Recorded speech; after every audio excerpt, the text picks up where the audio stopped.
So చాలామంది వాళ్ళ పార్ట్నర్స్ని surprise డేట్స్కి తీసుకెళ్తుంటారు, surprise ప్లేసెస్కి తీసుకెళ్తున్నారు.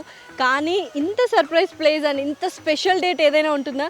సో చాలామంది కెఫేస్కి తీసుకెళ్తారు, రెస్టారెంట్స్కి తీసుకెళ్తారు, ఇంకేదైనా విజిటింగ్ ప్లేస్కి తీసుకెళ్తారు. ఇది ట్రీ డేట్ ప్లేస్ అనమాట. చాలామంది ఇది ఎక్కితే మొత్తం ఎక్స్పీరియం చూడొచ్చు అనుకుంటారు. బట్ 150 ఏకర్స్ ఎక్స్పీరియం ఈ ఒక్క వ్యూతోనే అవుతుందా? హెలికాప్టర్ వేసుకొని చూస్తే కానీ 150 ఏకర్స్ సరిపోదు. సో జస్ట్ మనకు ఓవరాల్గా కనుచూపు మేరలో ఎంతవరకు అయితే ఎక్స్పీరియం ఉందో అంతవరకే కనిపిస్తుంది. సో ఇదొక బ్యూటిఫుల్ అద్భుతమైన స్పాట్. నా one of the most favourite place కూడా ఇదే. సో ఏంటి చూస్తున్నారు, వింటూనే ఉంటారా? ఇంకా రారా? Pack your bags, come to the Experium yeah.